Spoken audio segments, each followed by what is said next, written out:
Hello and welcome. In this lesson, we will explore how to find the highest index where a value should be inserted in an array to maintain its sorted order.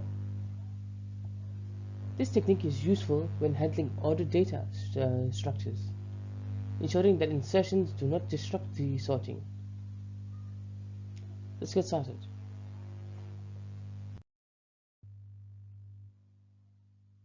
The main challenge here is to find the correct insertion point, ensuring the sorted order remains intact. Unlike the first occurrence, we are looking for the highest index where the value can be inserted, meaning it should be placed after existing duplicates.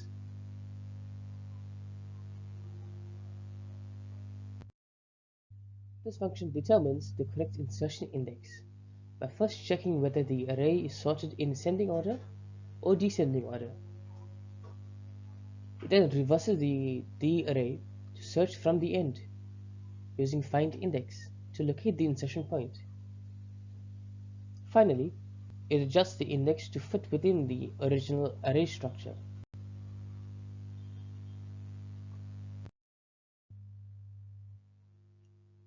This function works by flipping the array and searching from the end. If the array is sorted in descending order, we find the position where the value is less than or equal to the existing elements. If the array is in ascending order, we find where the value is greater than or equal to the existing elements. The index is then adjusted accordingly. This table demonstrates how the function works for both ascending and descending sorted arrays. The function correctly finds the highest index for the insertion, ensuring the list remains sorted.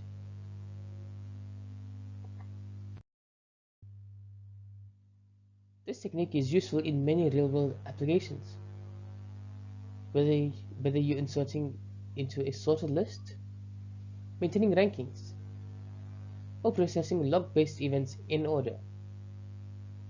Knowing where to place new values efficiently can improve performance and reliability.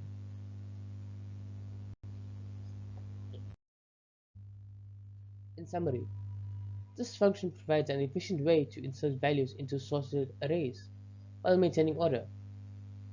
However, we can further optimize it using binary search for better performance.